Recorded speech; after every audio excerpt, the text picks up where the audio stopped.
எல்லோரும் இன்புற்றிருக்க நினைப்பதுவே அல்லாமல் வேறொன்றும் அறியேன் பராபரமே. என் அன்பு விருச்சிக ராசி நண்பர்களுக்கும் தோழிகளுக்கும் பிள்ளைகளுக்கும் பெரியோர்களுக்கும் வணக்கம். இப்ப இந்த வீடியோவோட தலைப்பு பார்த்துட்டு குழம்பி போய் உள்ள வந்திருப்பீங்க. நமக்கு 7.5 சனியா? இப்பதானே 7.5 சனி போச்சு, ஏயா வயிற்றுச்சலை கிண்டுறீங்க அப்படின்னு கோபத்துல சில பேர் உள்ள வந்திருக்கலாம். ஆனா 7.5 சனி அப்படின்னா 7.5 சனின்னு ஒண்ணு இல்ல.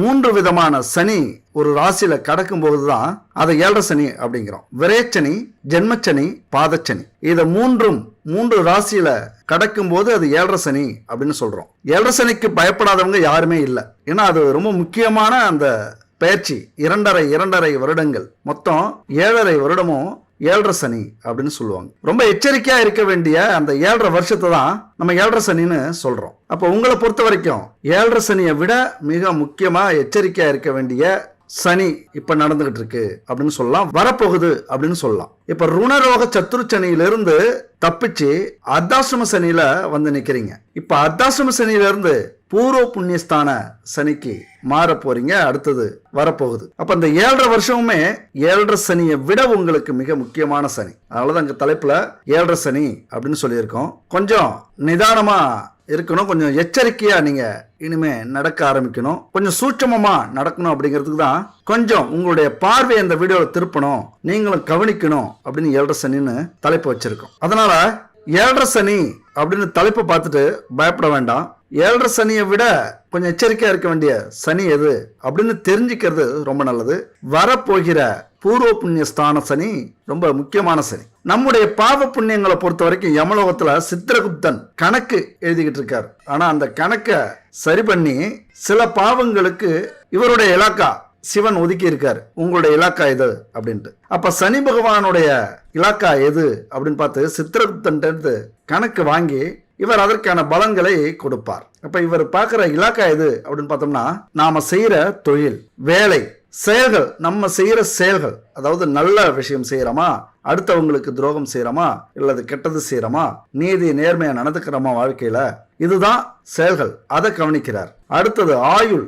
நம்முடைய ஆயுள் எது வரைக்கும் இருக்கணும், நமக்கு எப்ப முடிச்சு வைக்கணும், எப்ப நமக்கு ஆரம்பிச்சு வைக்கணும், இது எல்லாமே சனி பகவானுடைய கணக்கில் இலாக்காவில் வரக்கூடிய அம்சங்கள். அப்ப அவர் ராசிக்கு வரும்போது என்ன பார்ப்பாரு அப்படின்னா, நீங்க நல்லவங்களா கெட்டவங்களா, அல்லது நல்லது செஞ்சுட்டு இருக்கீங்களா கெட்டது செஞ்சுக்கிட்டு இருக்கீங்களா, அதெல்லாம் கவனிக்க மாட்டார். நீங்க செஞ்ச விஷயங்கள் என்ன, அதாவது உங்களை சரி பண்ணணும் அல்லது உங்களை திருத்தணுங்கிறதுலாம் அவருக்கு வேலை கிடையாது. இந்த உலகத்துல உங்களுக்கு சுதந்திரம் உண்டு, ஆனா என்ன செய்றீங்களோ அதற்கான பலன் கண்டிப்பா உண்டு. ஒரு எடுத்துக்காட்டு சொல்லணும்னா, நம்ம நிலத்துல என்ன விதைக்கிறோமோ அந்த விதைக்கான அறுவடை கண்டிப்பா நம்ம செஞ்சே ஆகணும். நம்ம விதைக்கிறது சாப்பிடுற உணவு நெல், கம்பு, சோளம் அப்படின்னா சந்தோஷமா அறுவடை பண்ணுவோம். இதே ஏதோ ஒரு ஜென்மத்துல தவறுகள், கொடுமைகள், கெட்ட விஷயங்கள் செஞ்சுட்டு இங்க வந்திருக்கோம் அப்படின்னா, இங்க என்ன விளைஞ்சிருக்கும், முச்சடி, கல், இப்படி தேவையற்ற விஷயங்கள் விளைஞ்சிருக்கும். அப்ப அது நமக்கு வேணாம் அப்படின்லாம் சொல்ல முடியாது. எது விளைஞ்சிருக்கோ அதை அறுவடை செஞ்சுதான் ஆகணும், விலக்கி விட முடியாது. நம்ம நிலத்திலே இருந்து அதை களை எடுத்து தூக்கி தூர போட்டுருவோம். ஆனா இங்க தேவையற்ற கலையாக இருந்தாலும் கஷ்டங்கள் மூலியமா, நோய்கள் மூலியமா, கடன் பிரச்சனைகள் மூலியமா, குடும்ப பிரச்சனைகள் மூலியமா நம்ம அனுபவிச்சுதான் ஆகணும். இதுதான் சனி பகவான் கொடுக்கக்கூடிய பலன்கள். அதே நேரத்துல புண்ணியம் செஞ்சிருக்கோம் அப்படின்னா கண்டிப்பா நமக்கான நல்ல காலம், நாம பிறக்கும் போதே நல்ல குடும்பத்துல பிறந்திருப்போம், நல்ல வளர்ச்சி அடையும், கஷ்டமே இல்லாம வாழ்ந்துகிட்டு இருப்போம். அதுக்கு தான் ஒவ்வொரு நிமிஷமும் கணக்கு பார்த்துக்கிட்டே வரார். அப்படின்னா நம்ம வாழ்ற வாழ்க்கை கவனிக்கப்படுது, சனி பகவானால் அல்லது சித்திரகுப்தனால் கவனிக்கப்படுது அப்படின்னு அர்த்தம். அதனால நேர்மையா இருக்கிறவங்க, நியாயமா நடந்துக்கிறவங்க, அடுத்த உயிருக்கு துரோகம் பண்ணாதவங்க, 4 பேருக்கு நல்லது செய்யறவங்க, இவங்கெல்லாம் சனி பகவானை பார்த்து பயப்பட வேண்டிய அவசியமே இல்லை. அதுபோல இவர் அசுப கிரகம் தான், சுப கிரகம் இல்ல. குரு பகவான் சுப கிரகம் அப்படின்னா அவர் நல்லது மட்டும் தான் செய்வார், கெட்டது செய்யவே மாட்டார். நம்ம வாழ்க்கையில கெட்டது அடுத்த கிரகங்களால நடக்கும்போது தர்ம சங்கடமா ஒதுங்கி நிற்பாரு தவிர அதை தடுக்க மாட்டாரு. நம்ம அந்த கெட்ட கிரகங்களால் அனுபவிச்சாகணும். அது குரு பகவான் சுப கிரகம். ஆனா சனி பகவான் அசுப கிரகம். இங்க சில பேரால கெட்டவர்னு சொல்லப்படுறாரு, சில பேரால நல்லவர்னு சொல்லப்படுறாரு. அதனால அசுப கிரகம் சனி பகவான். ஆனா எப்படி சொன்னாலும் அவரு நீதிமான், நேர்மையானவர். நமக்கு கூட இப்ப 7.5 சனி நடக்கும்போது, இல்லைன்னா அர்த்தாசிரம சனி நடக்கும்போது, இல்லைன்னா பூர்வ புண்ணிய ஸ்தான சனி உங்களுக்கு வரப்போகுதுல அடுத்தது. அப்படிப்பட்ட காலகட்டத்திலையும் நம்மள சனின்னு பல பேர் கூப்பிடுவாங்க. சனியனே அப்படிம்பாங்க, சாத்தானே அப்படிம்பாங்க. அதுக்கு காரணம் நம் மீது ஆட்சி செய்ய போகிறார் சனி பகவான் அப்படின்னு அர்த்தம். அந்த நேர்மையானவர் உங்களுக்குள்ளார இருக்கார் அப்படின்னு அர்த்தம். அதனால யாராவது திட்டினாங்க அப்படின்னா சனியனே அப்படின்னா கண்டிப்பா சந்தோஷப்படுங்க. நான் நீதி நேர்மை நல்லவன் அப்படிங்கிற ரீதியில நீங்க சந்தோஷப்படலாம். அது மட்டும் இல்ல, இப்ப இந்த அர்த்தாசிரம சனி பிடியில இப்ப சிக்கி இருக்கீங்க. அப்ப என்ன நடக்கும், என்ன நடந்துகிட்டு இருக்கும் அப்படின்னு சொல்லவே வேண்டியதில்லை. இப்பதான் ருணரோக சத்ரு சனி முடிஞ்சு அர்த்தாசிரம சனிக்குள்ளார வந்துட்டீங்க. ருணரோக சத்ரு அப்படின்னா நோய் கடன் எதிரி. இந்த விஷயத்துல கொஞ்சம் நல்லதை நீங்க அனுபவிச்சிருக்கலாம். ஏன்னா விருட்சகம் அப்படின்னாலே நேர்மையானவர்கள், நல்ல குணம் கொண்டவர்கள், உதவி செய்யற குணம் கொண்டவர்கள். அதனால சனி பகவான் இந்த விஷயத்துல ரொம்ப பாதிப்பை ஏற்படுத்தி இருக்க மாட்டார், அதாவது போன சனியில. ஆனா இந்த நடந்திருக்கிற சனி எங்கேயோ எப்போதோ செய்த பாவங்களுக்கு இந்த அர்த்தாசிரம சனியில கொஞ்சம் வேலையை காட்டுவார். அந்த தண்டனையை கொஞ்சம் உங்களுக்காக ஒதுக்கி வைப்பார். அப்படி இந்த அர்த்தாசிரம சனியில கஷ்டங்களையும் துன்பங்களையும் அனுபவிச்சிருப்பீங்க. அது கணக்கே இல்லை, அது சொல்லி முடிக்கவே முடியாது. அவ்வளவு பெரிய பிரச்சனைகளை சிக்கி தவிச்சிருப்பீங்க. ஏன்னா சாப்பிட்ற சாப்பாடு கூட ஜீரணமாகி இருக்காது. காரணமே இல்லாம நோய் வந்திருக்கும், எடுக்கிற காரியத்துல தடை ஏற்பட்டிருக்கும், எல்லா விஷயத்திலையும் தாமதம் வந்திருக்கும், மனசுல கலக்கம் ஏற்பட்டிருக்கும், பணத்தட்டுப்பாடு இருந்திருக்கும். அது மாதிரி வாகனங்கள் என்ன காரணம் அப்படின்னே தெரியாம நடுவேல நின்னுடும், பழுதாகிடும், பெரிய செலவு வச்சிருக்கும். குடும்பத்துல பிரச்சனை நடந்தா சும்மாவா நடக்கும், பெரிய பிரச்சனை, ஈகோ, கோபம், அப்ப பிரிவு வந்திருக்கக்கூடிய வாய்ப்புகள். அதாவது போன 2 வருஷத்துல ருண ரோக சதுர்ஸ்தானத்துல சமாளிச்சிருந்தாலும் இந்த அர்த்தாசிரம சனியில இந்த விஷயம்லாம் கொஞ்சம் பட்டும் படாமலும் நடக்க ஆரம்பிச்சிருக்கும். பழி சொல்லுவாங்க உங்க மேல அடுத்தவங்க, காரணமே இல்லாம கோவப்படுவீங்க, மன உளைச்சல் அடைவீங்க, எதை எடுத்தாலும் தோல்வி, நிம்மதியே இருக்காது. அது மாதிரி திருப்தி இல்லாத வாழ்க்கை. குடும்பத்துல எந்த ஒரு விஷயமா இருந்தாலும் ஒரு திருப்தி இருக்காது, ஏதோ ஒரு குறை இருந்துகிட்டே இருக்கும், நிறைய சோம்பல் ஏற்பட்டிருக்கும். எப்ப எழுந்தீங்களோ தூங்க போறது வரைக்கும் கடுமையா உழைச்சிருப்பீங்க, ஆனா முழு பலன் கிடைச்சிருக்காது. அப்ப இப்படித்தான் அர்த்தாசிரம சனியிலையும் கொஞ்சம் அதிகமா இருக்கும். முன்னாடி நல்லது கெட்டது நடந்திருந்தாலும் இப்ப கொஞ்சம் அதிகமா இருக்கும் இந்த அர்த்தாசிரம சனியில. அப்ப யாரு உங்களுக்கு துணை, இதை எப்படி நீங்க சமாளிக்கணும் அப்படின்னா ஒரே ஒருவர் தான், சனி பகவான் தான் உங்களுக்கு துணையா இருக்கணும். ஏன்னா பல கிரகங்கள் உங்களுக்கு நல்லது செய்ய நினைச்சாலும் சனி பகவான் அந்த பாவ புண்ணியங்களுக்கான பலனை கொடுக்காம அடுத்த கிரகத்தை உள்ள விட மாட்டார். அப்ப என்ன பண்ணும், சனிதான் கதி, நீயே கதி சனி பகவானே, என்னை காப்பாத்து, வேற வழியே இல்லை. விருட்சக ராசி நண்பர்களையும் தோழிகளையும் பொறுத்த வரைக்கும் ஆன்மீகத்துல இறங்கிடுங்க. ஏதோ பட்டும் படாமலும் இது வரைக்கும் இருந்திருந்தாலும் இதுக்கு மேல முழுசா நம்புங்க. ஏதோ ஒரு சக்தி நம்மளை ஆட்டி படைக்குது அப்படின்னு உங்களுக்கு தெரிஞ்சிருக்கும். ஏதோ ஒரு காரணம் இல்லாம அந்த சக்தி நம்மளை ஆட்டி படைக்காது. ஏதோ ஒரு விதத்துல தெரிந்தோ தெரியாமலோ நம்ம தவறு செஞ்சிருப்போம், நம்முடைய முன்னோர்கள் பாவங்கள் செஞ்சிருப்பாங்க, அவர்களுடைய அந்த சொத்தை அனுபவிக்கும் போது அந்த பாவமும் நமக்கு சேரும். அதனால கர்மக்காரகனான சனி பகவான் கர்மாவை அனுபவிக்காம விடமாட்டார். என்னன்னா என்னதான் நமக்கு விதி இருந்தாலும், இந்த பிரபஞ்சம் விதி அப்படிங்கிற ஒரு விஷயத்தை நமக்கு கொடுத்தாலும், பிரம்மா எழுதின தலையெழுத்தாக இருந்தாலும், உண்மை சொல்லப்போனா பிரம்மா எழுதல, நாம தான் நம்முடைய தலையெழுத்தை எழுதணும். இப்ப எழுதிக்கிட்டு இருக்கோம், இனிமேலும் எழுத போறோம். அதை தான் நம்ம பார்த்து எழுதணும். அதுக்கு என்ன அர்த்தம் அப்படின்னா, நம்ம செய்யற ஒவ்வொரு செயலும் யாருக்கும் கஷ்டத்தை கொடுக்க கூடாது, யாருடைய சாபத்தையும் வாங்கக்கூடாது, யாருடைய பொருளுக்கும் ஆசைப்படக்கூடாது. நீதி நேர்மை நியாயம் இதை நம்ம ஃபாலோ பண்ணோம் அப்படின்னா நம்முடைய தலையெழுத்தை நம்மளே எழுதிக்கிட்டு இருக்கோம் அப்படின்னு அர்த்தம். அப்ப அந்த விதி அப்படிங்கிற ஒரு விஷயம் இப்ப நம்ம கையில இல்லை, ஏற்கனவே செஞ்சிட்டோம், அதற்கான தண்டனை இப்ப அனுபவிச்சுட்டு இருக்கோம். ஆனா நாளைக்கு நம்ம கையில இருக்கு, நல்லது நடக்கணுமா கெட்டது நடக்கணுமா. அப்படி இருக்கும்போது இப்ப நம்ம நேர்மையான முறையில வாழறது நல்லது. அதே சமயத்துல நம்முடைய விதி எழுதப்பட்டு விட்டது, அதன்படிதான் நடக்கணும் அப்படின்னாலும் இந்த விதியை மாற்றக்கூடிய மதி நமக்கு கொடுத்திருக்கிறான் இறைவன். மதி அப்படின்னா நம்முடைய மூளை. நம்முடைய மூளையை செயல்படுத்துறதுக்கு அதிபதி புதன் பகவான கிரகமா அனுப்பியிருக்கார். அப்ப அந்த விதியை மதியால வெல்லலாம்ங்கிற ஒரு சூட்சமும் இதுதான்.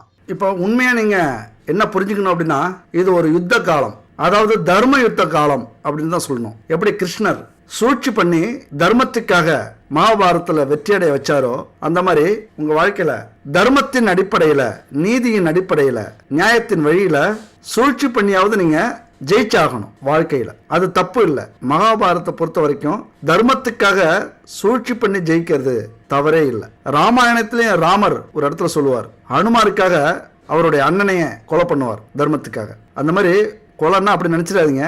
வாழ்க்கையில நம்முடைய கஷ்டங்கள் எந்த வழியில வந்தாலும் நீதி, நேர்மை, தர்மத்தின் அடிப்படையில் சூழ்ச்சி, இதை நீங்க கண்டிப்பா செஞ்சாகணும். இது உங்களுக்கு ஒரு தர்ம யுத்த காலம் அப்படிங்கிற அடிப்படையில இப்படி செய்யலாம். அதே நேரத்துல மதியாலையும் முடியல, நம்முடைய சிந்தனையால மட்டுமே எல்லா விஷயத்தையும் சாதிக்க முடியாது, தடுக்க முடியாது. ஏன்னா இது எந்த ரகம் அப்படின்னா, கடவுள் இல்ல, என்னுடைய உழைப்பு, என்னுடைய சிந்தனை, என்னுடைய நேர்மை போதும் அப்படின்னு நினைக்கிறவங்களுக்கு சில நேரத்துல விதிய மதியால வெல்ல முடியாம போயிடும். அங்கதான் இறைவனே கதி, நீயே கதி அப்படின்னு அடுத்த லெவலுக்கு போறோம். அங்கதான் இறைவன் நமக்கு துணைக்கு வரார். இதுதான் ஜோதிடத்துல விதி, மதி, கதி அப்படிங்கிற 3 விஷயத்த மெயினா சொல்லுவாங்க. கதிங்கிறது நம்மளால முடியாத விஷயத்த இறைவன் கையில ஒப்படைச்சிடுறது. அப்ப இந்த கர்மாவை நீக்கணும் அப்படின்னா சனி பகவான் கையில நம்முடைய வாழ்க்கையை ஒப்படைச்சிடணும். சனி பகவான் எங்க இருப்பாரு? சிவன் கோவில்ல நவக்கிரகமா இருப்பார். அப்ப சிவனை நோக்கி நம்ம பயணம் செய்ய வேண்டிய காலகட்டம். எந்த ஒரு பிரச்சனைக்கும் விதி விலக்கு உண்டு.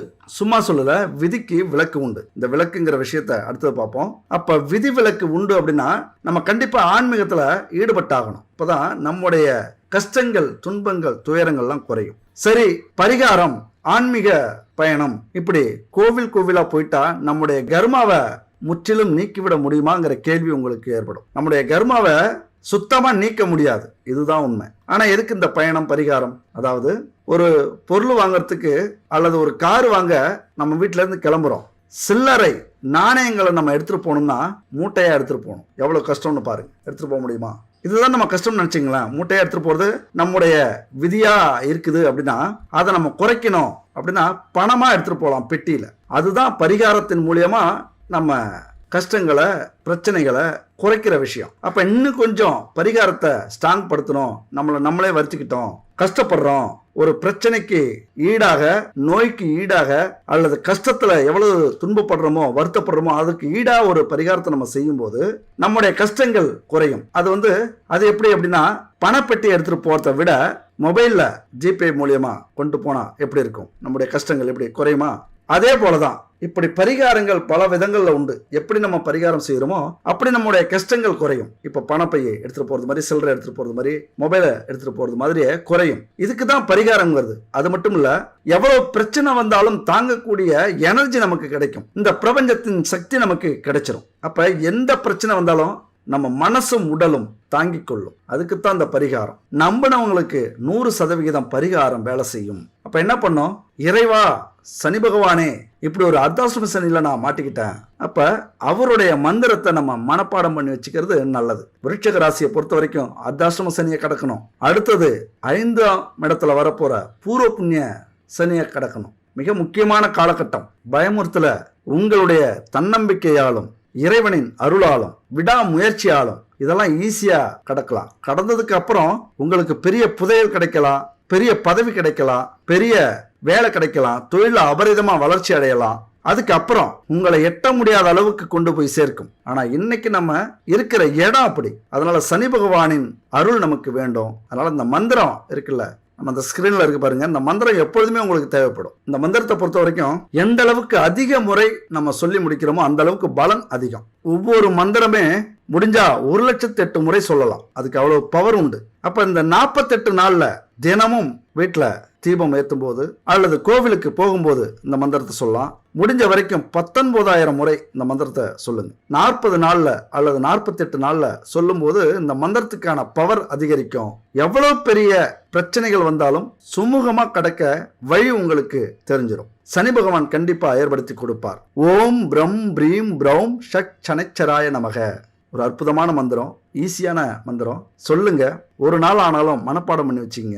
இந்த காலகட்டத்துக்கு, அடுத்த காலகட்டத்துக்கு இந்த மந்திரம் ரொம்ப உங்களுக்கு கை கொடுக்கும். தேவையான மந்திரம். சரி, அடுத்தது இந்த அர்த்தாசிரம சனியால படாத பாடுபட்டுக்கிட்டு இருக்கீங்க அப்படின்னு சொல்லி தெரிய வேண்டியதுல சில நேரத்துல திட்டுவீங்க.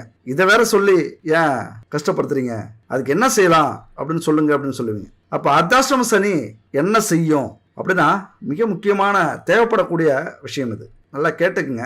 குடும்ப வாழ்க்கையில சண்டை சச்சரவுகளை ஏற்படுத்தும். அதான் முன்னாடி சொன்னோம். அது மாதிரி கோபத்தை கட்டுப்படுத்த முடியாத சூழ்நிலை உருவாகும். இதுதான் பல பிரச்சனைக்கு காரணம். அதே நேரத்துல வாக்கு கொடுத்து மாட்டிப்பீங்க. கோபத்தை கட்டுப்படுத்த முடியாது, திடீர்னு பேச ஆரம்பிப்பீங்க. அந்த பேச்சு உங்களுக்கு பிரச்சனையை கொண்டு போய் விடும். கிடைச்ச வேலையை திருப்திகரமா செய்ய முடியாது. வேற வேலை மாறலாமா அப்படின்னு யோசிச்சுட்டு இருப்பீங்க.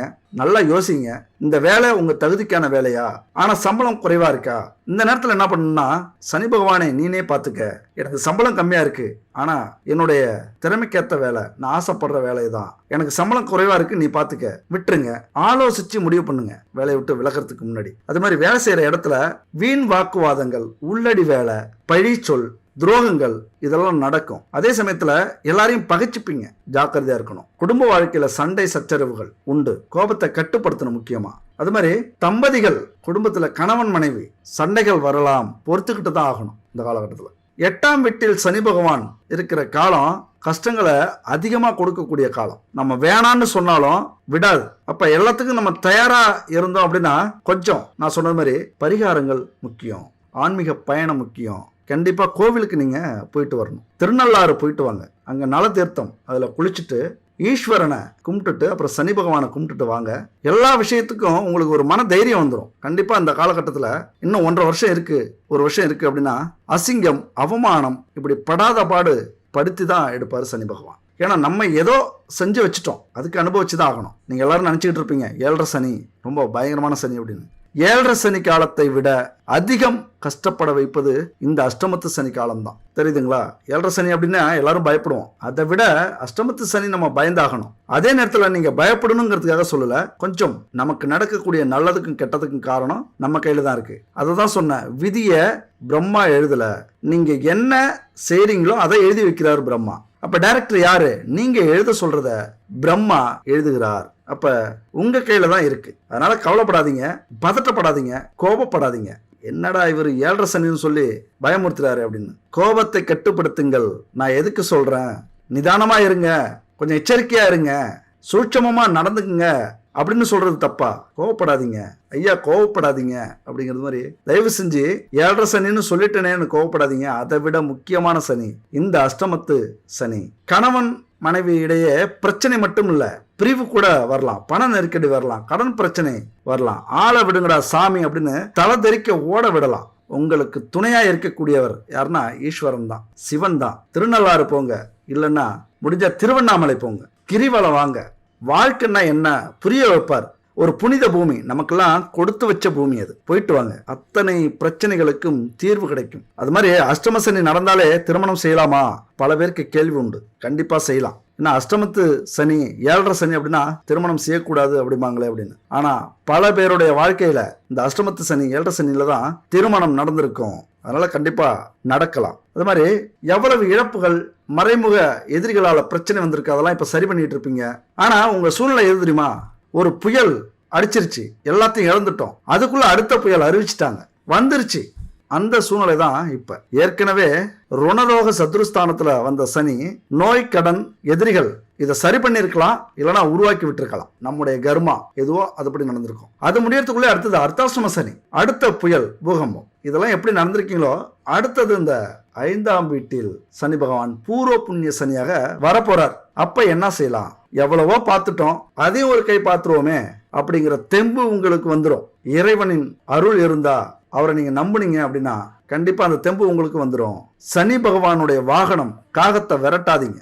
டிஸ்டர்ப் பண்ணோம், வந்து கத்தும், ஏதோ எச்சரிக்கை கொடுக்குது, இல்லைன்னா அதுக்கு ஏதோ தேவைப்படுது, காகத்துக்கு ஏதாவது உணவு வைங்க, அதை சந்தோஷமா பாருங்க. காகத்தை மட்டும் இல்ல, எதெல்லாம் உங்களுக்கு எந்த மனிதர்கள், எந்த உயிர்கள்லாம் கருப்பா இருக்கோ, கருப்பா இருக்கிறாங்களோ, ஊனமுற்றோர்கள், இப்படி அனாதைகள், அவங்களுக்கெல்லாம் உதவி செய்யுங்க. சனி பகவான் சந்தோஷமா உங்களை தூக்கி விடுவார். அப்ப இதெல்லாம் சனி பகவானுக்கான பரிகாரங்கள். சனியின் பிடியில் இருக்கிறவங்க சோம்பேறிகளாக, எதையும் செய்யறதுக்கு மனசு இல்லாம, தோல்வி அடைஞ்சா சோர்ந்து போறவங்களாக இருப்பாங்க அப்படின்னு சொல்லுவாங்க. விருச்சிக ராசியை பொறுத்த வரைக்கும் அப்படி இருக்க மாட்டாங்க. ஏன்னா விருச்சிக ராசியோட அதிபதி யாரு? செவ்வாய் பகவான். போர்க்குணம் கொண்டவர். இங்க வந்து பலிக்காது. சனி பகவான் ஏதோ ஒரு காரணத்தால உங்களுக்கு சோர்வை கொடுத்தாலும் அந்த சுறுசுறுப்போட தான் இருப்பீங்க, போர்க்குணத்தோட தான் இருப்பீங்க, எதையும் சமாளிக்கலாம், எதையும் ஜெயிக்கலாம் அப்படிங்கிற ஒரு வெறியோட தான் இருப்பீங்க. இருந்தாலும் சில நேரத்துல சனி பகவான் நமக்கு தண்டனை கொடுக்கும்போது அது நியாயமா இருக்கிற பட்சத்துல செவ்வாயை கொஞ்சம் ஒதுங்கி நின்றுவார். நல்லா புரிஞ்சுங்க. சனி பகவானுடைய நீதிக்கும் நேர்மைக்கும் யாருமே கட்டுப்படாதவர்கள் இல்லை. அவர் தண்டனை கொடுக்கிறார் அப்படின்னா அதுல ஒரு அர்த்தம் இருக்கும் அப்படின்னு எல்லா கிரகத்துக்கும் தெரியும். அதனால ஒதுங்கிடுவாங்க இந்த கிரகம்லாம். அப்ப தோல்வியில இருந்தாலும் வெற்றியை நோக்கிய பயணம் தொடங்கும். விருச்சிக ராசிக்கு கவலைப்பட வேண்டிய அவசியமே இல்லை. மனசுல சாதிக்கிற வல்லமை பிறக்கும். புதிய வீடு வாங்குற எண்ணம் இருக்கும். அதுக்கேற்ற பணம் வரும். சனி பகவானுடைய அனுக்கிரகம் இல்லாம யாருமே தொழில் வேலை இதெல்லாம் வெற்றி பெறவே முடியாது. அதனால சனி பகவானின் அனுக்கிரகம் எல்லாருக்கும் கிடைக்கணும் அப்படின்னா கண்டிப்பா பிரார்த்தனை வேணும், பரிகாரங்கள் வேணும். சிவன் கோவிலுக்கா நீங்க போகணும். நவக்கிரகத்தை சுத்தி வாங்க. இந்த விதி விலக்கு அப்படின்னு சொல்லுவோம்ல, விதி விலக்கு அப்படின்னு என்ன? எவ்வளவு பெரிய விதியா இருந்தாலும் விடுபடக்கூடிய அமைப்பு உண்டு, விடுபடக்கூடிய வாய்ப்பு உண்டு. அது எதால? விளக்கால. விதிய வெல்லக்கூடிய அமைப்பு விளக்கால உண்டு. அதுக்கு பேர் தான் விதி விலக்கு. அப்ப தீபம் ஏத்துறதுங்கிறது பரிகாரத்துல மிக முக்கியமான ஒரு விஷயம். அது மட்டும் இல்ல, அகல் திரி எண்ணெய் சுடர், இது நாலும் சேர்ந்ததுதான் விளக்கு. அது அப்படியே வாழ்க்கைக்கு பொருத்தி பாருங்க. அறம் பொருள் இன்பம் வீடு, இந்த நான்கும் சேர்ந்ததுதான் வாழ்க்கை. அப்ப தீபம் ஏத்துறதுங்கிறது நம்ம வாழ்க்கையில எவ்வளவு பிரச்சனைகள் வந்தாலும் அதற்கான பரிகாரம் தீபம் ஏத்துறது அப்படிங்கிறது. மகாலட்சுமியின் அருள் கிடைக்கும். பூர்வ ஜென்மத்துல பண்ண புண்ணியங்கள் அதிகரிக்கும், பாவங்கள் குறையும்.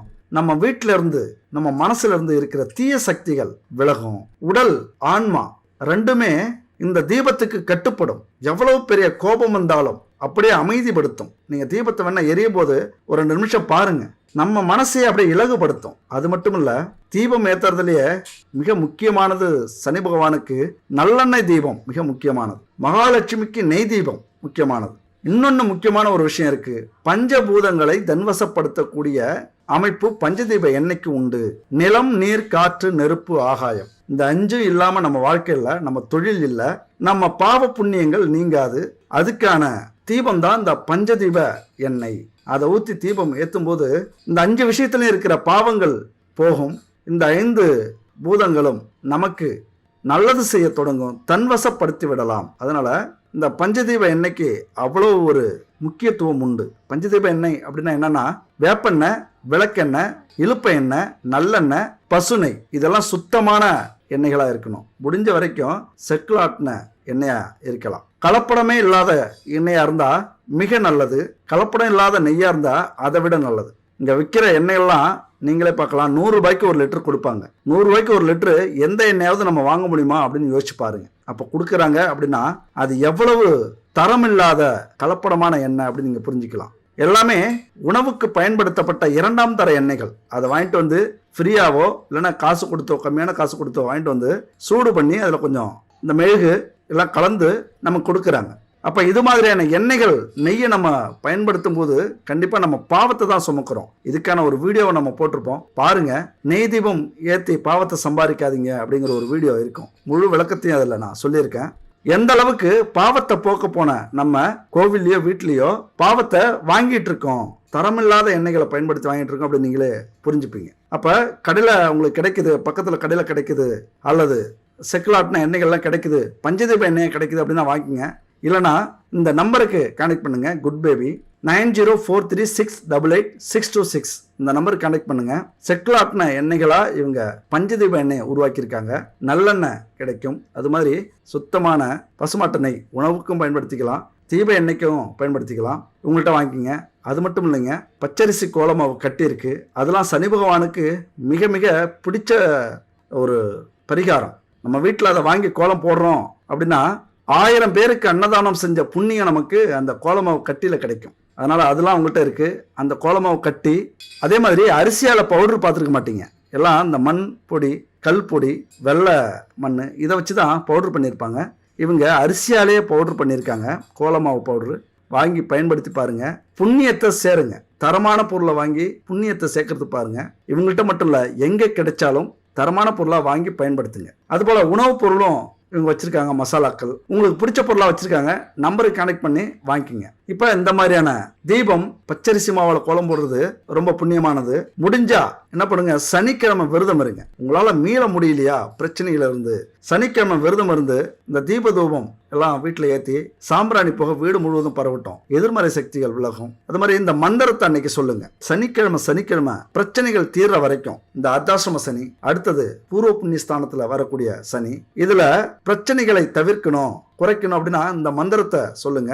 சனிக்கிழமை தோறும் 21 முறை சொல்றது மிக மிக நல்லது. நீலாஞ்சன சமபாசம் ரவிபுத்திரம் யமாக்ரஜம் சாயா மார்த்தாண்ட சம்பூதம் தம் நமாமி சனிச்சரம் அப்படிங்கிற இந்த மந்திரம் 21 முறை சனிக்கிழமை சொல்லுங்க. கண்டிப்பா மிகப்பெரிய மாற்றத்தை உங்களுக்கு அது ஏற்படுத்தும். அது மாதிரி கடன் தொல்லை நீங்கி சனி தோஷம் விலகும். அதனால இந்த பரிகாரத்தெல்லாம் செய்யுங்க. இப்ப 5ஆம் பாவத்துல வரக்கூடிய சனி அடுத்தது அவர் என்ன செய்வார் அப்படின்னா, பூர்வீகம், புத்திர பாக்கியம், புத்திரர்களுடைய நிலை, புகழ்பெற்ற வாழ்க்கை, அது மாதிரி காதல் வெற்றி, குடும்பத்துல வெற்றி, சுய கௌரவம், யோகங்கள், குலதெய்வ அனுக்கிரகம், நம்முடைய செல்வங்கள், இதெல்லாம் சொல்லக்கூடிய இடம் தான் பூர்வ புண்ணியஸ்தானம். அப்ப இந்த இடத்துல சனி பகவான் அடுத்தது அமர போறார் 5ஆம் பாவம். அப்ப 5ஆம் இடம் அப்படிங்கிறது பலவீனப்பட்டு இருந்தா யோகங்கள் குறையும். அது மட்டும் இல்ல, 9ஆம் இடம் பலவீனப்பட்டு இருந்தா 5ஆம் இடம் பலம் பெற்று இருந்தா யோகங்கள் அதிகரிக்கும். அப்ப 5ஆம் இடம்ங்கிறது ரொம்ப முக்கியம். 5ஆம் இடத்துல பலம் இருந்ததுன்னா, இப்ப நீங்க சின்ன வயசா இருக்கீங்க,